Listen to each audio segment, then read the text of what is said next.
Hi, this is Carla. Welcome to my craft room.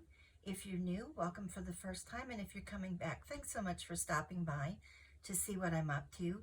Today I'm going to do a thrift haul. I'm a junk journaler and I do flip throughs and some DIYs, but today I'm going to use the hashtags Thrifty Thursday, which is an open collaboration hosted by Sheree at Turquoise Dreaming, and also Thrifted Treasures, which is another open collaboration that's hosted by Dale at Not Too Shabby Chic. And I will put their channel information in my description box below.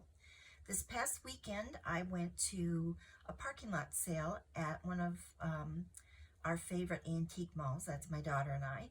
And I have a few things from there, as well as some things I picked up a few weeks ago at various thrift stores that I go to on a regular basis. So let's get started and see what I found. First of all were these flashcards. I do have a school journal planned for in the fall, so I was happy to find these very vintage thrift cards. You can see that the numbers from the one it was sitting on top of have foxed. The ink has bled into the card, so they really have an old patina on them. They're kind of a greenish black on one side and blue on the other, and I think they will make great cards to stick in journal pockets with some collage, and they could provide journaling space as well. All their corners seem to be clipped. I'm not sure what the purpose of that is, but I like the look of these quite a bit. So I picked them up at St. Vincent de Paul. I think they were about $3.50. Next up, from that parking lot sale, I did get some vintage photos. There was this small one, very fancy, with her big hairdo and big bow. Makes her shoulders look so tiny, doesn't it? It's got all the ruffles on her dress and lots of nice aging on this one. These were $2 or $3 for these cabinet type cards, and they were having a 20% off sale, so they cost a little less than that. The next one was a mother and daughter, I assume. Just very serene looking, I thought. Love that. Little fly paper that has the interesting design on it, you can see. In the little brown paper folder. And then last was this woman, just very dramatic photograph with the lighting, very contrasty. She almost reminds me of one of those little China head dolls where they had the hairdo like that, and they had those pale China complexions with her dark eyes. And look at those sleeves. Those are really something. Took a lot of fabric to make those. And then last, not a cabinet card, but a photograph of this little girl on her pony. And this is for the Cowgirl Journal that I mentioned in my last haul that I'm going to be working on. And it has a little note on the back. Dear Mom, thought you would enjoy these. They were taken last summer. Love, Elaine. So I picked up that photograph as well. Then I just have some little bits. There was this sort of peachy pink colored eyelet trim. This was out at the bins, so it costs next to nothing with the per pound situation that they have out there. I believe it was $1.79 the last time we were there. So I grabbed that. Found a couple of very delicate little doilies at a thrift store. So I grabbed 2 of those. I think they would work on a cover or a page. And then I got some vinyl lace. And have you tried coffee dyeing with these? It's a lot of fun to either coffee dye or avocado dye and have this design appear on your paper. I'll show you an example of one that I did with a different tablecloth. You can see how well the paper takes the design. And I'm going to try avocado dyeing some fairly soon. And I will try to get video. I'm going to have to do it out in my garage. I live in a condo, so I don't have a yard. So I don't know what kind of footage I can get with lighting and neighborhood noise and all of that. But I'll give it a try, and if it's not too bad, I'll try putting it up to show you my process on coffee dyeing or tea dyeing. So these 2 pieces of vinyl lace were from the Goodwill bins. So again, they didn't cost very much. This one, I'm not sure if it's a piece of a tablecloth or what. It's got the scalloped edge, and then it's just kind of a long piece, but it's just straight along the top. And if you're not familiar with these, they're vinyl, and it's real important if you go shopping for these to make sure that they have holes. At the bins, they also had some beautiful placemats that looked like lace, but they were solid. They didn't have any holes. You definitely need the holes for the dye, or the coffee dye or avocado dye, to be able to absorb all around the pattern. And it's not going to work if you don't have the holes. So that's a project that needs to happen. Then also at the bins, I found this ledger. It's not real old. Oh, and I got some needles as well. Somebody had all these needles, and they had very wide eyes, so I just grabbed those and threw them in. I'm not sure what year this is from. It's not very old, but the pages are a little bit yellowed. They have the nice numbers at the top, and there's a good number of them in here. And the front would be interesting too. It's got a little bit of wear here, but this might be interesting to make a journal out of.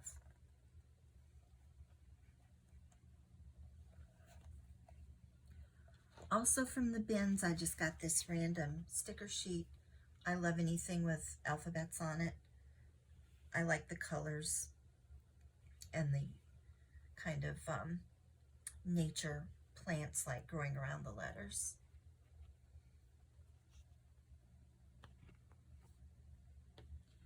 Then at a regular Goodwill, I picked up some of these Dover books.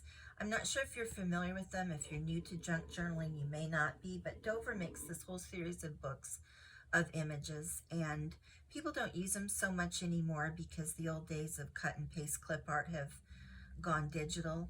But I find them pretty cheaply. I've collected them for years because they're a great way to find images. At my regular Goodwill, paperbacks are $1.49, and these are considered paperbacks. So you get a lot of images at a good price. This one is called Women, and it's all just old art of women, illustrations. And it's all different ages, time periods, cultures. So you can just find a little bit of everything in here.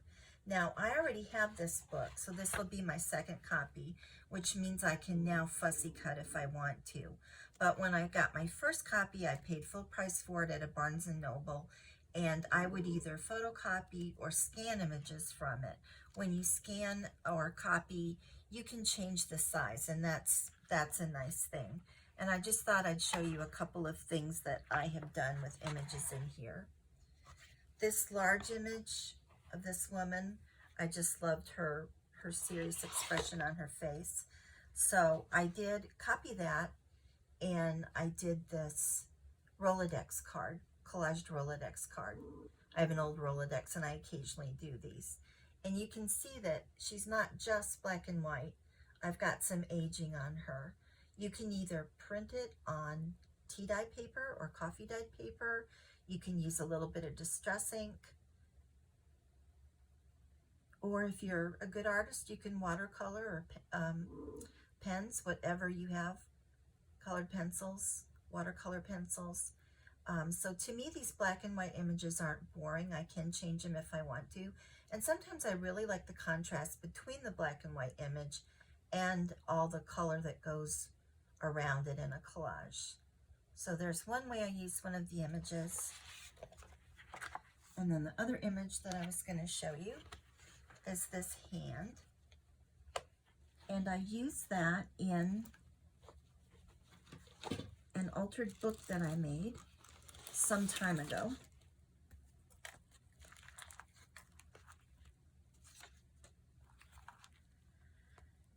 And again, you can see how the hand changes when you embellish it. I believe I used a little bit of chalk pastels on it to get a slightly more flesh tone. I added a little scrap of lace to make a cuff, And then also there's a tiny diamond ring that I made. For this spread, I imagined a Victorian woman who became engaged and was asked to give back the keys to the various locks of love that she had on the bridge. If you know what locks of love are, you'll know what I mean. Where people clip them to a bridge with their initials on them like their love was going to last forever. So I think these black and white images are really versatile. You can do a lot with them. So I picked up women for $1.49. I also found men. I'd never seen that one before. Again, I'll just give you a little bit of a flip through so you can see the various images. Like I said, a lot of different subject matter, time periods, cultures, people doing all kinds of different things.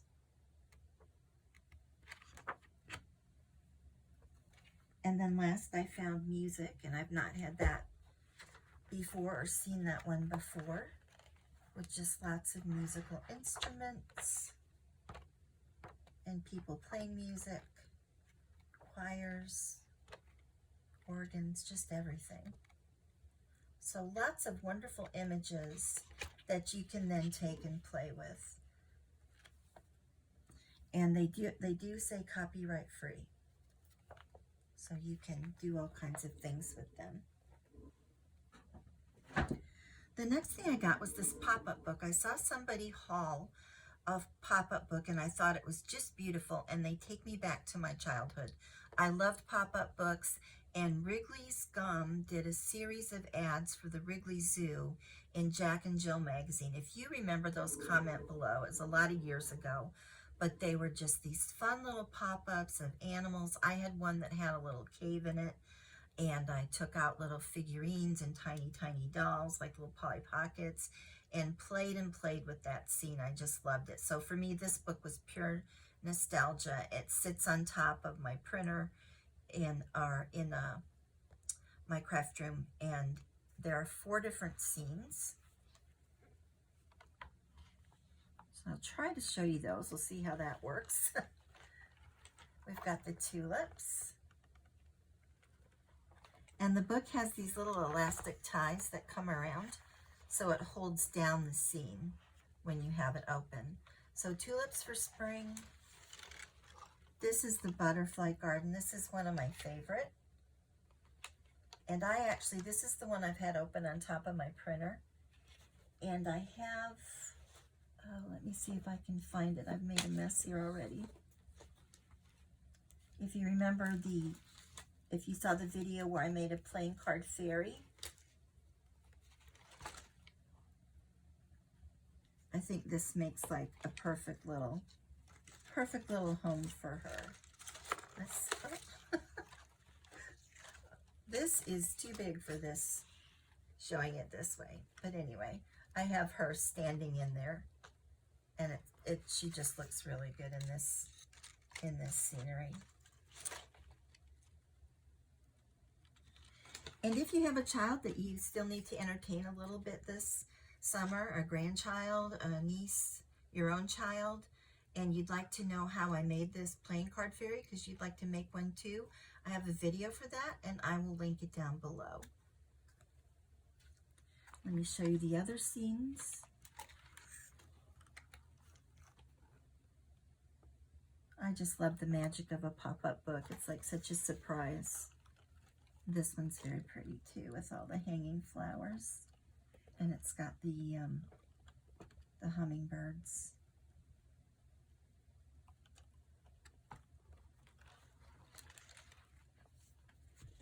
And that was just a couple dollars at the Goodwill.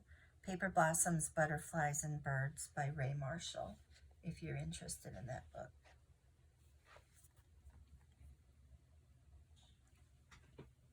And now, if you've been wondering what an 8-cent book looked like, if you saw my title, this is my 8-cent book.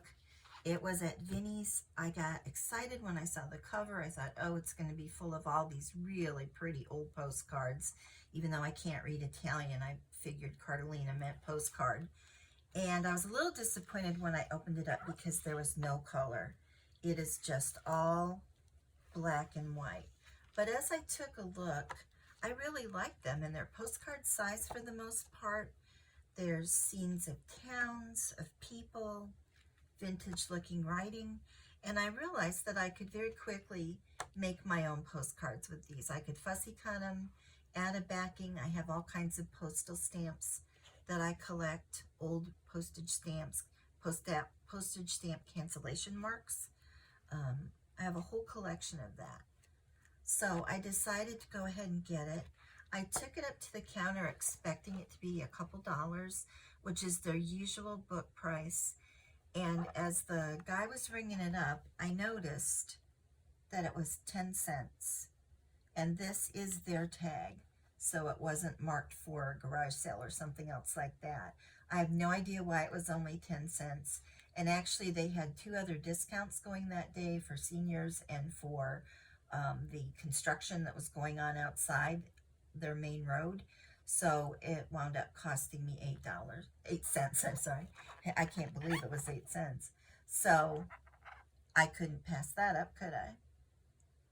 So there's some postcards to be made. I looked in my translator, and this is a certain area of Italy. So all these postcards are from this one certain area of Italy. At the Goodwill bins, I picked up some more music. I don't really need more music, but yet some of these pages I just thought were beautiful. They had different marks on them than some of the other music I have. And this one, the over paper, was so interesting. It's music for a wedding, and it has this really pretty cover with the metallic rings on it and the lovely blue. But look at the paper that was over it. I don't know if you can see it, but it's like a spider web, which I thought was a really odd thing to put over wedding music. But that, removed, would make great Halloween paper, wouldn't it? So I mainly got this one for the cover, and for the paper that's on the front and back, that's the spider web. And I'm not sure if this says what year. Oh, it's Roman numerals, so I'm not even going to try to figure that out.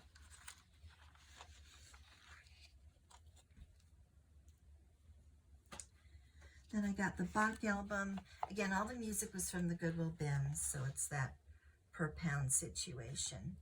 But there were just some very complex musical notations in these, and they had the nice yellowing.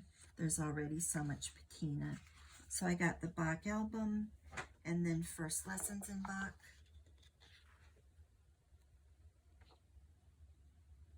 I like the names of some of these too.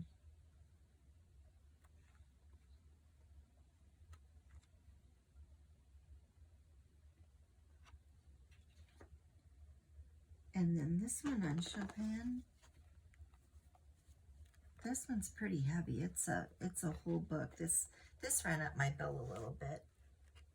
But the music is just, I just think it's pretty on the page. There's a complexity to it that some of the other ones I have just don't have. So I got that. And then this very old piece of sheet music I got for this section right in the middle.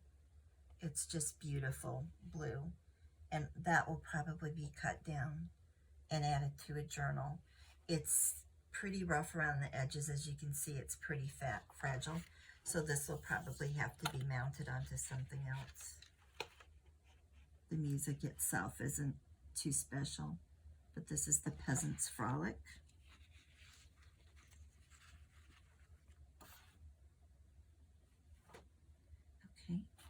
And then some other old things. My daughter is great to have with me because she always seems to spot things that I miss.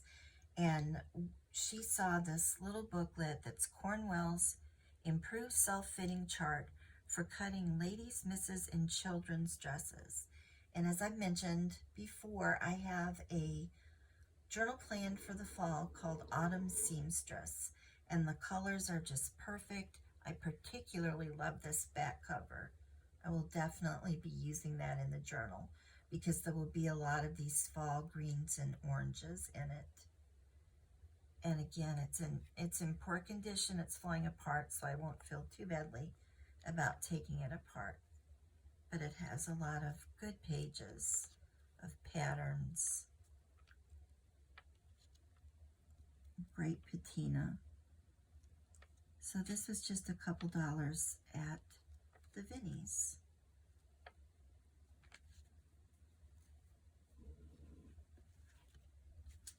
Back to the Goodwill bins, I found these random little envelopes. Again, I thought they'd be great for the Fall Seamstress Journal. I hate to rush July and already start think about fall crafting, but when things present themselves, you take them. So there are a couple of these, they're envelopes, and there are a couple that are the acorns. They're like a coin envelope. And then for all you mushroom lovers, I know you'll like this. The mushroom. So I threw those in the bag at the Goodwill bins. Also from the Goodwill bins, I got this, it's called Matte Stacks, Earth Prints and Cardstock. And thinking of fall crafting, there are a lot of really nice fall colors in here. I will use some of the small prints, some of them I probably won't. But it's all greens and oranges and a burnt orange, butterscotch colors, that maroon, rusty kind of red. Perfect for fall crafting.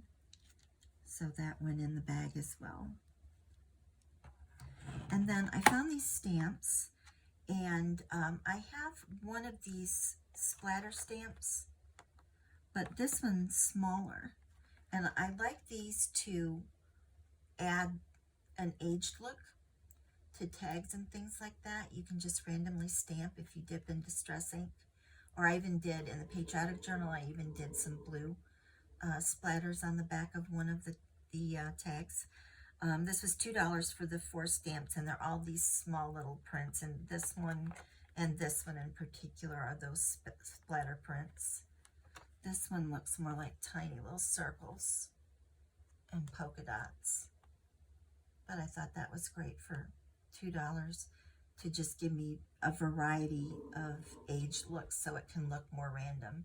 It doesn't look like the same stamp over and over.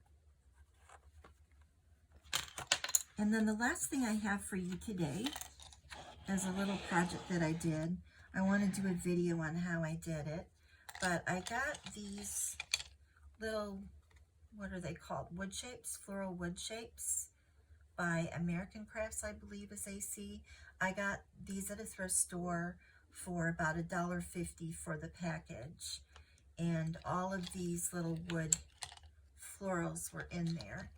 And the reason that I wanted them was to make a flower press. I already had the materials to do it, and I was just waiting on a couple of things to kind of inspire me to finish. I wasn't really looking forward to drilling and doing the bolts and nuts, so I came across the idea of using strapping, and I was trying to figure out how to decorate the top. I thought I might try my hand at wood burning, but I wasn't really sure that I'd be able to do that. So when I came across these little wood items, little wood die cuts, I thought that would be perfect for the top. So I glued one on. So this is my flower press.